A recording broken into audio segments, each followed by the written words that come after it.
Todos, como ya me presentó la doctora, mi nombre es Sergio Tupayachi, soy médico asistente de acá de la institución. Y bueno, agradecer al cuerpo médico por la invitación para hacer la ponencia de hoy y también al servicio de cardiología no invasiva, ¿no? Bien, como titula, como pueden ver, el tema a tratar es amiloidosis cardíaca, un diagnóstico precoz. Como parte introductoria voy a señalar que esta enfermedad ya tiene más de 2 décadas de que se empezó o que se descubrió que existían depósitos de una sustancia extraña en el tejido hepático, y fue una enfermedad compleja desde el inicio, ya que incluso el propio nombre de esta enfermedad hace referencia más a un carbohidrato, a un amiloide, más que a una proteína. Inicialmente, cuando se tomaron muestras de tejido hepático en ese tiempo, pues las almacenaban en muestras de yodo, y todo lo que coloreaba el yodo como azul se asumía que era un carbohidrato. Y entonces el término amiloide significa en realidad almidón. Ahora ya sabemos que todo este tipo de patologías están compuestas por proteínas. Una definición breve de esta patología sería estrictamente un depósito extracelular de una proteína mal plegada en un tejido, en este caso si es amiloidosis cardíaca en el tejido cardíaco, y este diagnóstico puede ser por métodos invasivos y no invasivos. ¿Okay? Acá podemos ver el término patognomónico ya no se aplica mucho para algunas enfermedades en cardiología, en general para ninguna enfermedad, pero la tinción en rojo Congo, como pueden ver acá en la parte central, y la birrefringencia verde en la luz polarizada, sigue considerándose incluso patognomónico para este tipo de enfermedad. Eh, Estos son los conceptos o las ideas que teníamos de amiloidosis cardíaca hasta no hace mucho, que es un tipo más frecuente del tipo AL, que existía un fenotipo clásico, ese que todos hemos aprendido en pregrado, más adelante voy a hablar sobre eso, que era una enfermedad muy rara o relativamente rara, que era el diagnóstico estaba basada siempre en la patología y que no existía o existen pocas alternativas terapéuticas. Todos estos conceptos tenemos que desterrarlos. Si bien se sabía poco de la amiloidosis, parece que lo poco que sabía tampoco era cierto. Entonces, hace poco han habido muchas publicaciones, solo para que vean la manera exponencial en la que se han hecho publicaciones en relación a este tema. Podemos ver que para el año 2000 no pasaban más de 20 publicaciones anuales y actualmente pues superan más las de 300 publicaciones al año. Entonces, todas estas publicaciones prácticamente han desterrado, han quitado estas ideas que todos teníamos grabadas. ¿Por qué tratar la amiloidosis cardíaca? Realmente es una enfermedad rara. Este registro que ven ustedes acá, que es el registro de pacientes con falla cardíaca con fracción de eyección preservada, el registro RICA, lo que ha hecho es pues un seguimiento de pacientes de este grupo. Como pueden ver acá, para hacerlo de manera breve, concéntrense nada más en la barra azul. Como pueden ver, este es un seguimiento en años.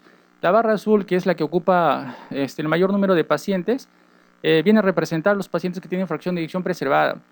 Es cierto que nosotros en la parte de cardiología tenemos un enfoque particular a los pacientes que tienen fracción de eyección reducida, pero este grupo de pacientes con fracción de eyección preservada es amplio y es el grupo más desconocido, y también se desconocen las causas. Y una de las causas de este grupo de pacientes en las que deberíamos ahondar es la amiloidosis cardíaca. Eh, Hay un reporte asociado, a veces creemos que pues debemos dedicarnos a ver fracción de eyección reducida porque la fracción de eyección reducida tiene mayor mortalidad y mayor morbilidad que las pacientes con fracción de eyección preservada. Eso es cierto, pero la diferencia no es como la que esperamos. Como pueden ver esas curvas, acá a la derecha que estoy mostrando, los pacientes que tienen fracción de eyección preservada frente a los que tienen fracción de eyección reducida, si bien es cierto hay una diferencia en la mortalidad, no es tan significativa. Y otra cosa importante, la mortalidad es aún más parecida. Entonces, todo eso hace que debamos enfocarnos también en este grupo de pacientes. ¿Cómo se hace la clasificación? Actualmente, para hablar de amiloidosis tenemos que hablar siempre de una proteína. Se han podido identificar 30 tipos de proteínas, pero no todas estas in vivo, sino in vitro. Y esto es importante porque hay proteínas que las pueden manejar en laboratorio y se ve que tienen un plegamiento anormal. Pero in vivo se han podido identificar 9 proteínas, y de esas 9 proteínas, esas 9 proteínas afectan al corazón. Entonces, la denominación de cada tipo de amiloidosis va a depender del tipo de proteína que esté involucrada. Sin embargo, de estos 9 tipos, podemos nosotros solamente considerar 2, porque esos 2 ocupan casi el 95% de los casos. Como pueden ver acá, el primer tipo es el tipo AL. Como les dije, el nombre de la proteína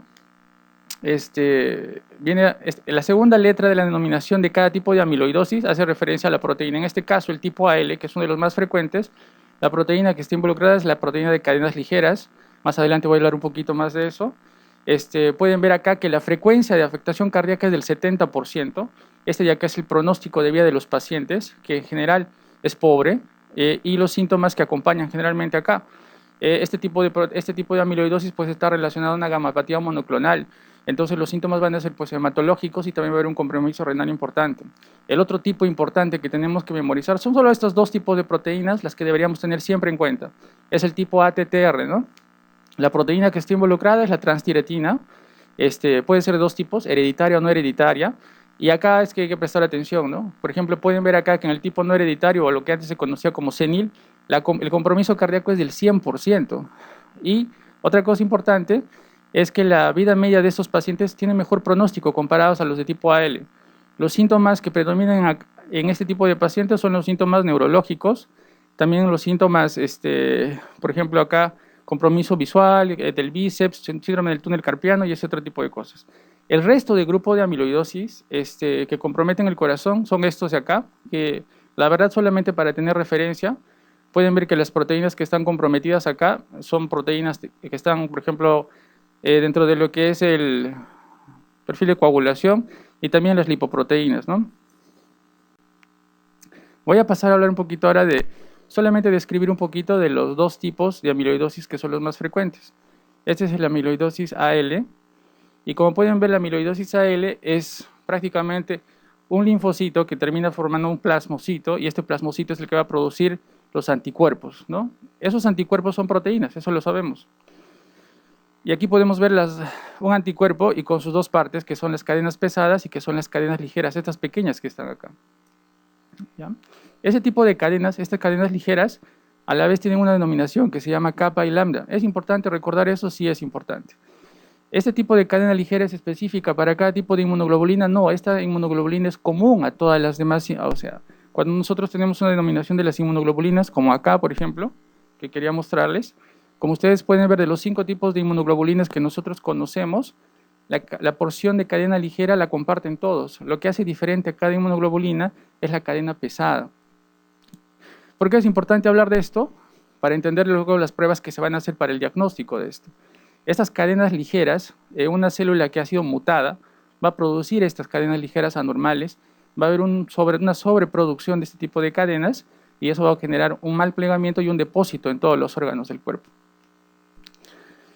Este es un proteinograma electroforético. ¿Qué quiere decir? Hacemos un examen de sangre al paciente y este es un patrón normal en el que lo que vamos a observar es que al hacer un proteinograma, es decir, la selección de proteínas por su carga eléctrica, la vamos a distribuir de esta forma. La albúmina es la que ocupa el mayor porcentaje y la globulina, los tipos de globulina están posteriores ahí. Y como pueden ver acá, hay una curva que vendría a ser por las gamma globulinas, ¿no? Todas las inmunoglobulinas, cuando hacemos un proteinograma electroforético, están ubicadas en esta parte. Y en los pacientes que tienen una gammapatía monoclonal, lo que vamos a observar es esto, la región gamma incrementada, ¿no? Como se puede ver acá. Entonces, ¿qué características deberíamos, si tenemos que hacer más breves y tenemos que enfocar este tipo de amiloidosis, tendríamos que pensar en pacientes que son relativamente más jóvenes comparado al otro grupo, es decir, un paciente que tenga menos de 65 años y que generalmente dentro de los síntomas extracardíacos que pueda presentar tendrían que estar los hematológicos y los renales. ¿Por qué los renales? Porque este tipo de pacientes producen una cadena que es muy ligera. Esta cadena ligera puede atravesar el glomérulo y obviamente va a comprometer el riñón. Incluso va a formar depósitos proteináceos en los túbulos, y eso antes se conocía como la proteína de Bence-Jones.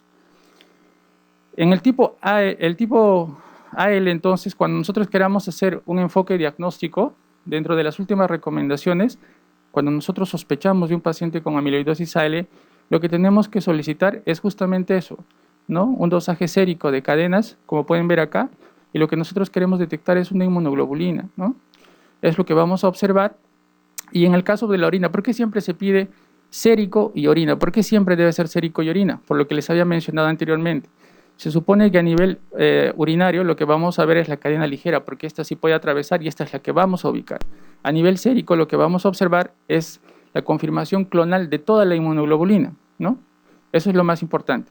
Y otra cosa importante es que tenemos que ver que las cadenas ligeras, la relación que hay entre lo que es el kappa y lambda, ¿no? Cuando se produce una célula monoclonal, esta va a producir un solo tipo de este tipo. O sea, no puede ser que produzca kappa y lambda. No. la relación normal debería ser 1:1. Y cuando hay una célula que está mutada, va a producir una de esas en exceso. Entonces, cuando esa relación se aparta de la relación 1:1, también nos indica que hay una gamapatía monoclonal. Pueden estar asociados bloqueos y pueden estar asociados a arritmias supraventriculares. Dentro de la ecocardiografía, esto ya lo sabemos. Lo que todos sabemos es que imaginábamos que era un patrón de hipertrofia ventricular concéntrica, un patrón restrictivo con dilatación vía auricular, ¿no? Con engrosamiento de septum, de válvulas y de repente por ahí un derrame pericárdico. Pero esta imagen que tenemos, pues, o representa, cuando ya se termina de comprometer todo el miocardio, pues todos estos cae la fracción de eyección y tenemos un paciente con fracción de eyección reducida, pero ya en un estado avanzado. Actualmente se proponen scores para poder enfocar y dar un puntaje, sobre todo para una aproximación diagnóstica dentro de lo que es la ecocardiografía. Tenemos dos, ¿ya?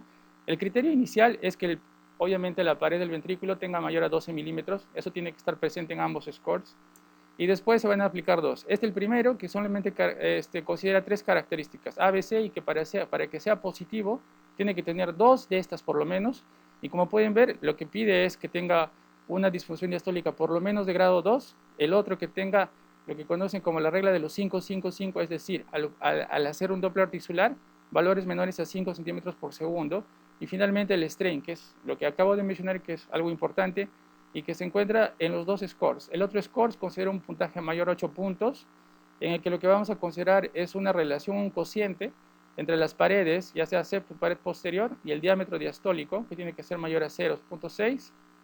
Luego tenemos que considerar la relación E' mayor a 11, el TAPSE, que también esté disminuido, el strain longitudinal también otra vez presente acá, y la relación, como les había dicho, se compromete más la base que el apex, entonces en el strain longitudinal esta relación que sea mayor a 2.9. Estos dos scores todavía no están validados, pero sirven para formalizar o de repente para aproximar más al diagnóstico o ya para brindar datos numéricos, ¿no? Perdón, acá había un error. Voy a pasar a hablar brevemente de lo que es la resonancia. La resonancia es una técnica de imagen súper amplia. Solamente me voy a concentrar en las cosas más precisas. Como pueden ver, las ventajas que ofrece la resonancia es que nos provee un diagnóstico precoz, nos da datos morfológicos y una cuantificación óptima en caso de esta patología. Podemos tomar muchos datos de la resonancia. Los que nos interesan o los que se ven alterados en los pacientes es este de acá, que es el realce tardío de gadolinio, ¿no es cierto? El T1 mapping, y el otro que es el volumen extracelular. ¿Por qué? Porque lo que está comprometido aquí es el intersticio, ¿no? El intersticio. De todas las patologías que se conocen, la que tiene más volumen extracelular es la amiloidosis. Y la que el realce tardío de gadolinio es más alto, digamos que esta ocupa entre la primera y la segunda. La primera podría ser los pacientes isquémicos que han sufrido un infarto. Pero después de esa, la amiloidosis es sin duda la que sigue en ese camino. Ahora, lo que les mencionaba inicialmente, lo que pueden ver acá es un miocardio normal. Aquí ya pueden ver un realce subendocárdico de gadolinio. Y aquí lo que pueden ver es un transmural. Si bien es cierto la resonancia no permite diferenciar el tipo, una aproximación diagnóstica sí nos da. Por ejemplo, cuando nosotros vemos un realce tardío subendocárdico, podemos pensar más en un tipo AL o en un tipo TTR que recién está iniciando un estadio precoz. Este compromiso, que es del todo el miocardio transmural, es clásico de la TTR, ¿ya? Es clásico de la TTR. Y aquí, como pueden ver ustedes, representación en la parte inferior del volumen extracelular. Obviamente, en este caso, el volumen extracelular va a estar más incrementado. Otros datos que nos brinda la resonancia es quitarnos esta idea de que la amiloidosis produce una hipertrofia concéntrica. Pueden ver ustedes que la hipertrofia concéntrica o simétrica del ventrículo solamente se presenta en el 18% de los pacientes. La mayoría de pacientes presenta esta morfología, que es el 55% sigmoidal. La segunda en ocupar el lugar es esta de acá, que es la reversa, ¿no? Y en un 3% pues no se ve incremento de las paredes a nivel del ventrículo. Otro dato importante que nos da esto es que nos habla ya de un pronóstico del paciente. Son pocas las pruebas que nos proveen pronóstico en este tipo de pacientes. La resonancia es una de ellas. Si nosotros consideramos como un punto de corte de volumen extracelular 0.58, pueden ver acá claramente las curvas diferenciadas de sobrevida de los pacientes a los 24 o 48 meses. Tenemos en este grupo de pacientes, como he hablado antes, que hay un compromiso renal. Entonces nosotros vamos a usar, siempre tenemos el problema de usar el contraste, que es el gadolinio. Justamente pensando en ese tipo de pacientes y en ese tipo de problemas, lo que han tratado de hacer algunos estudios es sin la necesidad de usar contraste poder tener una aproximación diagnóstica. ¿Qué quiere decir? Que solamente vamos a utilizar el T1 mapping. Lo que quería decirles previamente es que para nosotros calcular el volumen extracelular necesitamos sí o sí usar gadolinio, porque tenemos que hacer un T1 mapping nativo y luego un T1 mapping posterior al uso del contraste. En este caso solamente vamos a usar el T1 mapping. ¿Y el T1 mapping qué quiere decir? Es un tiempo, ¿no? Se mide en milisegundos y lo que mide es el tiempo de relajación. Cuanto más compromiso del tejido intersticial exista, pues ese tiempo de relajación va a ser mayor.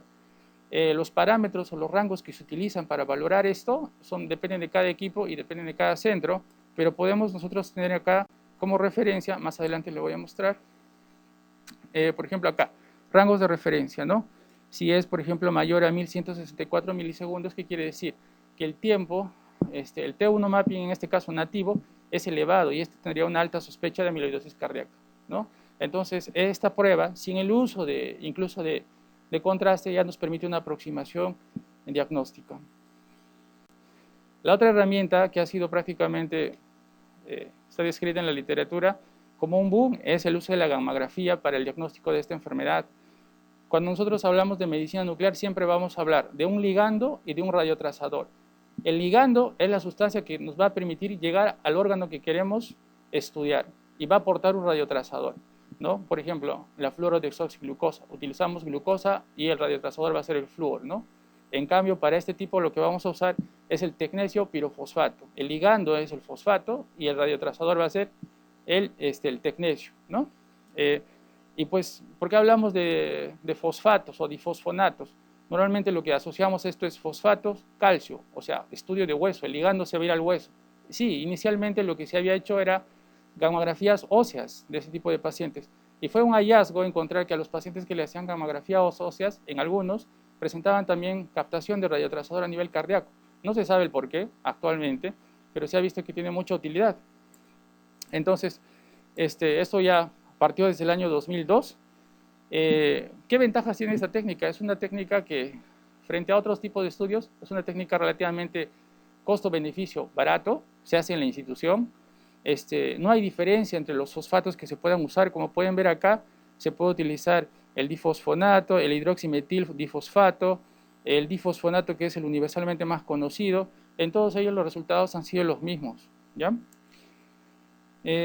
No se sabe, como les decía, por qué exactamente se adhiere al tejido cardíaco que está infiltrado de amiloide. La preparación del equipo para que se haga un estudio de gammagrafía no es la gran cosa, simplemente un poco de hidratación, y hay que tener en cuenta también los falsos positivos que pueda tener el paciente. Y lo más importante tal vez acá es hablar de esto, ¿no? La gradación. ¿Qué quiere decir? ¿Cómo yo voy a valorar el resultado de la gammagrafía? Que prácticamente es un SPECT, ¿no? ¿Qué es lo que se hace? Lo que comúnmente se usa es el método cualitativo, es decir, simplemente visual, comparando con las estructuras óseas, pero también tenemos otras formas de valorar, como por ejemplo los métodos semi-cuantitativos y los métodos cuantitativos. No se ha demostrado que uno sea mejor que otro. Lo que sí puede brindar un método cuantitativo o semi-cuantitativo es tal vez en relación al pronóstico del paciente, ¿ya? Pero lo que nosotros necesitamos saber acá, por ejemplo, solamente para comparamos la captación de tejido cardíaco en relación a las costillas, a la captación ósea de las costillas del radiotrazador, ¿no? Si no se ve como en este caso, lo consideramos un tipo 0. Si vemos algo de captación, pero es menor a la captación a nivel óseo costal, pues es un grado 1. Si es igual, grado 2. Si es mayor al tejido óseo costal, pues es un grado 3. Y las técnicas cuantitativas, que son estas que están en estudio, se hacen ya pues comparaciones cuantitativas. Por ejemplo, acá, en esta, ¿no? El método de corazón contralateral, lo que se va a hacer es valorar, por ejemplo, acá el tejido cardíaco con el lado contralateral. Y esto lo que se mide es en cuentas, ¿no? En cuentas. Entonces, la captación que esté contando simplemente se busca un cociente. Si este es mayor a 1.6, como en el caso de acá, acá tenemos mayor cuentas por segundo, lo que tenemos comparado al lado contralateral, pues el valor va a salir alterado. La otra es, por ejemplo, ver a nivel de los fémurs y los tejidos blandos. Como pueden ver acá se ha hecho un corte del paciente a nivel femoral. Los picos acá vendrían a ser la captación del radiotrazador a nivel de ambos fémurs, y lo que deberíamos ver es que en el tejido miocárdico, es decir, en los músculos de ambos miembros inferiores, no se vea. Pero en un paciente con amiloidosis, ¿qué vamos a observar? Vamos a observar este patrón. ¿Qué quiere decir? Que hay captación a nivel óseo, sí, pero el tejido muscular también está infiltrado, porque el amiloide no solo se deposita en el corazón, también en el tejido muscular. Y otros más específicos, por ejemplo, como este de acá, en el que lo que vamos a hacer es seleccionar prácticamente las áreas de nuestro interés y también vamos a hallar un consciente. Pero como les dije, no brinda muchas ventajas sobre la valoración cualitativa. Hace 2 años ha sido publicado varios reportes sobre la asociación que existe entre amiloidosis cardíaca y estenosis aórtica, y esto actualmente ya está conocido. Lo que quieren ver es, por ejemplo, en esta publicación nada más para que se den cuenta, los casos que se han empezado a reportar sobre la prevalencia de amiloidosis cardíaca en pacientes con estenosis aórtica. Como pueden ver acá están las técnicas que han usado, cómo han captado a los pacientes. Muchos de los pacientes que tenían amiloidosis cardíaca y estenosis habían sido referidos para cirugía, otros habían sido referidos para técnicas de imagen, pero al final la confirmación del diagnóstico fue con todas las técnicas que anteriormente les he mencionado, ya sea por biopsia, ya sea por gammagrafía, ya sea por resonancia. Y aquí pueden ver la prevalencia de los pacientes con amiloidosis cardíaca con estenosis aórtica en rangos variables, incluso que llegan hasta 29, hasta 33% de todas las series, ¿no? Entonces, ¿qué podemos decir de esto? Que se ha visto una asociación entre lo que es estenosis aórtica y amiloidosis cardíaca TTR que alcanza un 15% de los pacientes. Es decir, hay muchos pacientes seniles que tienen estenosis aórtica y que no se diagnostica amiloidosis cardíaca y que se maneja como que no tuviera amiloidosis cardíaca. Otro punto importante a mencionar, y esa es una pregunta que nace por sí sola, es si los pacientes que tienen, por ejemplo, amiloidosis cardíaca y estenosis aórtica severa, justamente van a conformar el grupo de pacientes que vamos a derivar en la mayoría de centros a indicación de TAVI, que tienen TAVI, ¿verdad?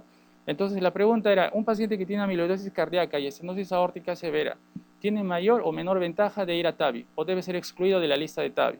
Entonces, obviamente no hay estudios muy grandes, pero por ejemplo en el que se trabaja con 200 pacientes y en los que el grupo de amiloidosis cardíaca asociada a estenosis eran 26 y los que solamente tenían estenosis aórtica 174, lo primero que llama la atención es que al ver la sobrevida, sobre todo en un seguimiento al 1 a 2 años, pues las curvas no se diferencian, ¿no?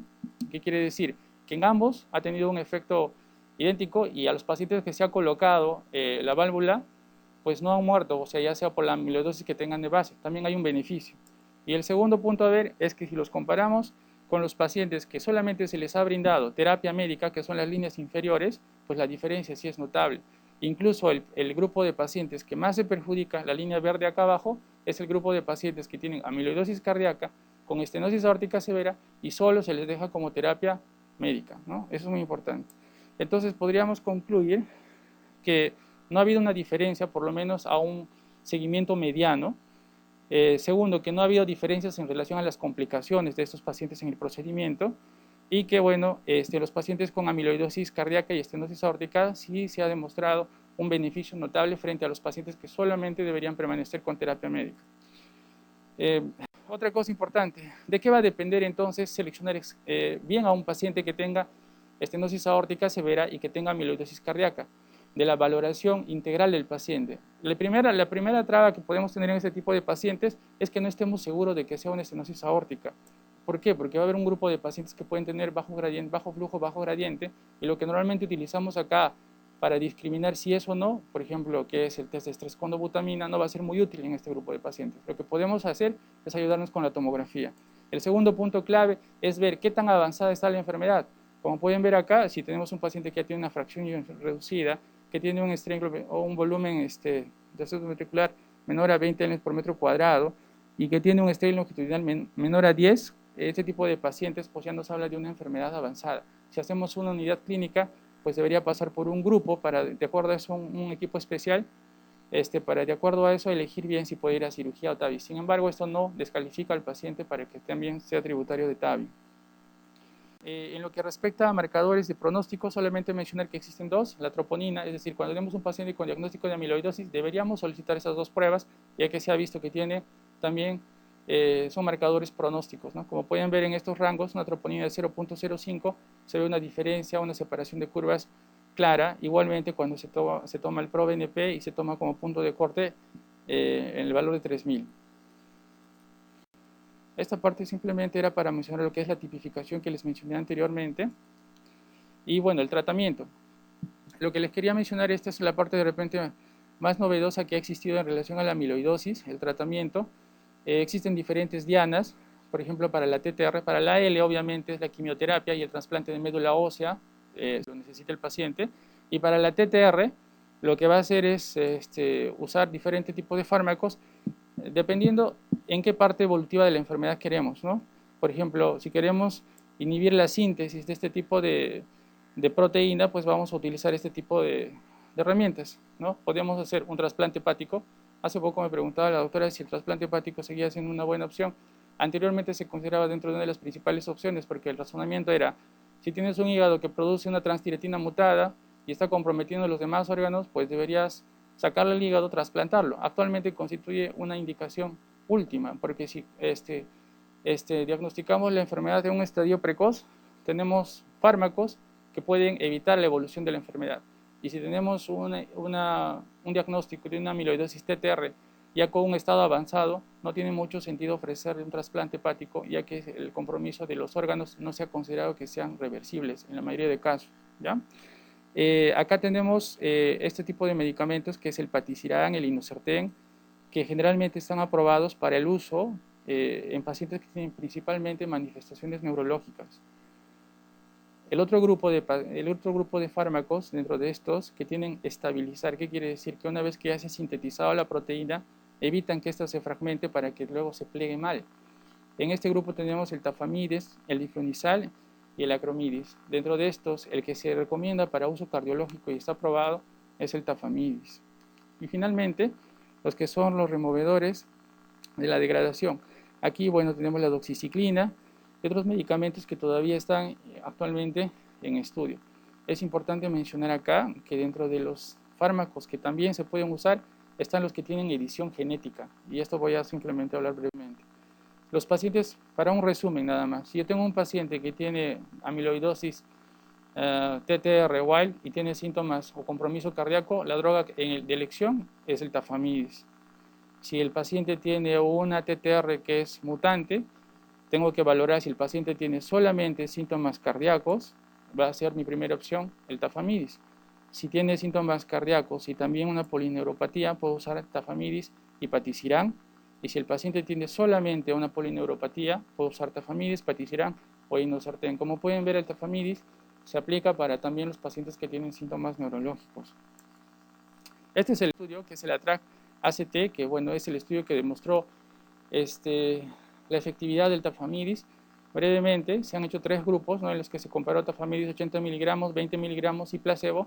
Y bueno, el resultado a los 30 meses fue evidente, el estudio se prolongó, a todos se les empezó a dar la dosis de 80 miligramos y lo que se observó fue pues que la mortalidad se redujo casi en un 30% en el grupo de pacientes.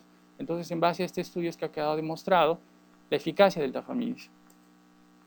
También, aparte de solamente demostrar la sobrevida, se ve que hay una diferencia clara en lo que es, por ejemplo, en el test de caminata de 6 minutos y en los demás síntomas que pueda tener el paciente. Dentro de lo que son las técnicas nuevas, vendríamos a tener lo que es la edición genética, ¿ya? Y este es un trabajo que ha sido publicado hace un mes más o menos, incluso menos, y es muy importante o es realmente muy innovador. Lo que se hace aquí es, y ya se ha hecho y se está probando en humanos, es administrar una droga endovenosa que tiene 3 compuestos. Como pueden ver acá, la parte externa, que es un lípido, que lo que va a hacer es la función de ingresar al hígado, esa es su función, y adentro lleva 2 hebras de ARN, una que codifica una proteína que se llama Cas9 y la otra es un ARN mensajero. Cuando nosotros administramos esto al paciente, gracias a su cubierta lipídica entra al citoplasma del hepatocito. En el citoplasma del hepatocito utiliza el mecanismo de formación de proteínas para codificar la proteína que llevaba codificada, que es la Cas9. Una vez que se produce esa proteína, adherida a la otra hebra de ARN, le permite ingresar al núcleo, y una vez que entra al núcleo, identifica el gen responsable de la mutación del ATTR, ¿no?, de la TTR, de la transtiretina. Una vez que llega, identifican el gen, esta se secciona, y como el ADN queda seccionado, los mecanismos reparadores propios del cuerpo vuelven a unir las hebras de ADN. El resultado, ¿qué es? Que no se produzca esta proteína mutada. Y bueno, lo que les quería mencionar es que ya se ha probado en pacientes, actualmente se han probado en 6 pacientes, solo necesita una sola dosis, se ha inyectado 1.5 y en los pacientes que se han inyectado a 3 miligramos, el resultado ha sido que ha alcanzado un 87% de pacientes que ya no han sintetizado la proteína mutada, la TTR. Realmente es sorprendente y ya se está probando en humanos. Prácticamente si esto evoluciona bien, pues prácticamente se hablaría de cura para esta enfermedad. Pero hay un problema, como esto es edición genética, siempre existe el riesgo de que estos marcadores identificadores de las secuencias mutadas pues tengan alguna alteración y dañen genes que obviamente no se deben tocar. Entonces todavía esto está en estudio. Para mencionar nada más que los pacientes que se han usado, que se han administrado esta droga, son pacientes que tenían afectación neurológica leve y también afectación cardíaca leve, o sea, NAIJA 1. Y para acabar, la amiloidosis TTR pues tiene varios otras complicaciones que se deben tratar y siempre tener cuidado. Entonces, lo más importante de repente para mencionar es que un paciente que tiene amiloidosis pues tiene un alto riesgo de generar coágulos, trombos. En ese tipo de pacientes no se necesita calcular el CHA2-VAX, basta que tenga una arritmia supraventricular para indicación de anticoagulación. Lo otro es que el manejo de falla de ese tipo de pacientes, como tienen muchos de ellos disautonomía, no se debería usar drogas tipo, por ejemplo, y también tiene riesgo de bloqueos y la bradicardia de ese tipo de paciente no le ayuda mucho, evitar lo que es el uso de betabloqueantes, evitar lo que vendrían a ser los receptores de YECA, por ejemplo, los YECAs, los ARA y todo ese tipo de drogas, ¿no? El manejo con diuréticos sí está indicado. Y bueno, este es el programa que nosotros deberíamos usar para más o menos aproximar al diagnóstico, siempre tener criterios de sospecha del paciente. Los criterios de sospecha van a ser, por ejemplo, un septum interventricular incrementado como referencia mayor a 14, asociado a ese tipo de, que esté presente otros signos clínicos, como por ejemplo acá, un paciente que tenga falla cardíaca con fracción de eyección preservada, que haya desproporción en relación a los hallazgos ecocardiográficos, ¿no? Que tenga síntomas neurológicos, ¿no? Y en el EKG, los hallazgos que ya he mencionado anteriormente. Si tendríamos un paciente con estos hallazgos, pues deberíamos enviarle una ecocardiografía dirigida en la que vamos a hacer la valoración de los dos scores que se había mencionado. Si esto sale positivo y la sospecha sigue alta, el paciente debería pasar a hacer una gammagrafía con bifosfonato y a pedir un dosaje de proteína monoclonal, ¿no? De acuerdo a los resultados, si la gamografía sale positiva, mediante una valoración cualitativa de grado 2 o 3, y a esto se suma que las cadenas ligeras salen negativas, es decir, gamografía positiva, grado 2 o 3, con dosaje de proteínas negativas, pues esto ya debería ser suficiente para pensar en una amiloidosis ATTR, que es la que se puede diagnosticar sin necesidad de biopsia, ¿no? En el otro extremo tenemos a los pacientes que van a hacer la gamografía negativa, pero que van a tener el dosaje de proteína monoclonal positivo. En este tipo de pacientes ya nos podríamos aproximar a una amiloidosis AL. Sin embargo, esta necesita confirmación mediante biopsia, ¿no? Y en la parte central tenemos a los pacientes que puede ser que tengamos resultados de gamografía positivos y también dosaje de proteína monoclonal positivo. En este caso, puede ser que incluso coexistan ambas enfermedades, la tipo AL y la tipo ATTR, ¿no? Y en el caso de que sean ambas negativas, si es que persistiera la sospecha alta de que el paciente pueda tener amiloidosis o cualquier otro tipo de cardiopatía, podríamos solicitar una resonancia y hacer todas estas tres variables que hemos visto, que es el enlace tardío con gadolinium, el mapeo T1 y el volumen extracelular, como se puede ver acá, que nos va a ayudar ya prácticamente a la caracterización tisular. Y finalmente, cuando teníamos la sospecha de amiloidosis AL con una confirmación histológica, pues pasaríamos a un diagnóstico definitivo de amiloidosis AL, y eso de que ese paciente tendría que ser referido a hematología para el manejo de la gamapatía monoclonal, y finalmente, pues, la amiloidosis TTR, pues el manejo de una unidad de cardiopatía familiar. Como para acabar, dentro de las conclusiones, la amiloidosis cardíaca por TTR no hereditaria constituye actualmente el tipo más frecuente y es el que más compromiso cardíaco tiene. La mayoría pueden ser diagnosticadas de forma no invasiva de las de este tipo, y el pronóstico depende del diagnóstico precoz con las herramientas actuales, ¿no? Y existe un tratamiento prometedor y terapias a futuro. Gracias. Eso sería.